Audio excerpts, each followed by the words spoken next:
আমি কুণাল ঘোষ। শ্যামা সুন্দরীর মন্দির নিয়ে আবার কিছু কথা।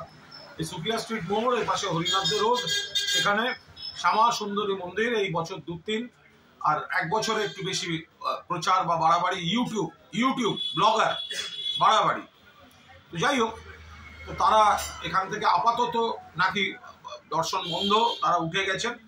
উঠে গিয়ে তাদের গোটা গায়ের জ্বালা আমার সম্পর্কে নানা ধরনের কথা বলে তাদের পেটোয়া কিছু ইউটিউব দিয়ে তারা প্রচার করছেন। যারা প্রচার করছেন তারা আমার কাছে বা কারুর কোনো প্রশ্ন আছে কিনা জানতে আসার প্রয়োজন মনে করেন, সে বলতে যাক। আমি এদের উত্তর দেওয়ার প্রয়োজনও মনে করি না, কারণ যদি কারুর কিছু কৌতূহল থাকে আমার কাছেও আসতে হবে না।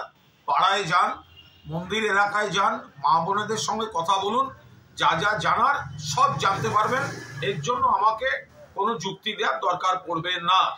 দীর্ঘদিন ধরে অভিযোগ আসছিল, মা নাকি হাঁটছেন, মা নাকি কথা বলছেন, মা নাকি গয়না চাইছেন। রীতিমতো মাকে ভাঙিয়ে ব্যবসা করা হয়েছে বলে অভিযোগ এসছে। এলাকার মানুষ বারবার অভিযোগ জানিয়েছে। আমরা বরং মন্দির এসব ধর্ম বলে কিছু এই বিষয়টায় ঢুকিনি, কিন্তু এখানে তো অনেক মন্দির রয়েছে, অনেক ঠাকুর রয়েছে।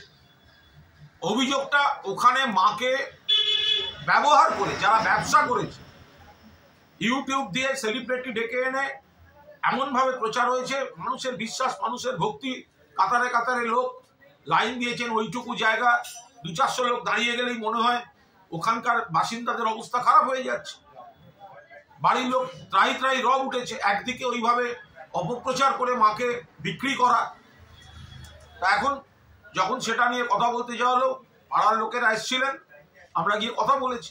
থানাতে মিটিং হয়েছে, ওসি ডেকেছিলেন, পুলিশ, পুরসভার কর্তৃপক্ষ, কাউন্সিলর, মন্দির কর্তৃপক্ষ এবং টিম, স্থানীয় বাসিন্দাদের টিম, তারা গেছিল, আমিও ছিলাম।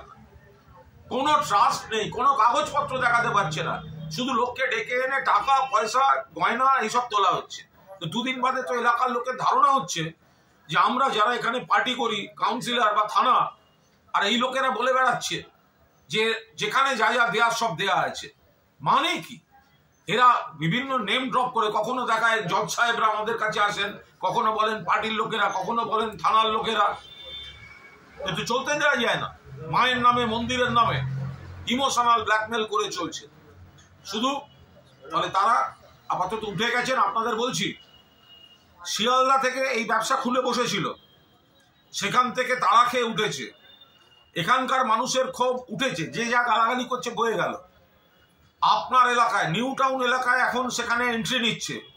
সতর্ক থাকুন।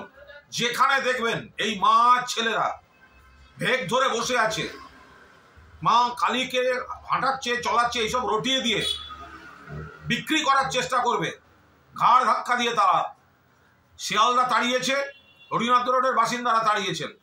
ভক্তি করুন, দক্ষিণেশ্বরে যান, ঠনঠনেতে যান, ফিরিঙ্গি কালীবাড়িতে যান, কালীঘাটে যান, আপনার পাড়ার মন্দিরে ভক্তি করুন, আপনার বাড়ির ছবিতে ভক্তি করুন। কিন্তু এই সমস্ত বুজরুকি যারা মাকে নিয়ে ছড়িয়ে মানুষের বিশ্বাসকে ব্ল্যাকমেল করে টাকা তুলছে, কোনো অবস্থায় এদের নতুন করে আস্তানা কাটতে দেবেন না। পুলিশ প্রশাসনকেও আমাদের এই অনুরোধ রইল। ভালো থাকবেন। আর যদি কেউ বিভ্রান্ত হন, মনে প্রশ্ন যোগে, তাহলে দয়া করে মন্দিরের প্রাঙ্গণে যখন ইচ্ছে আসুন, যার সঙ্গে ইচ্ছে কথা বলুন। এলাকার কয়েকশো বাসিন্দা, কয়েক হাজার বাসিন্দা, মা বোনেরা রয়েছেন। আপনাদের যা যা প্রশ্ন ওখানে করে নিন, ওর উত্তর আমাকেও দিতে হবে না। ভালো থাকবেন। জয় মা।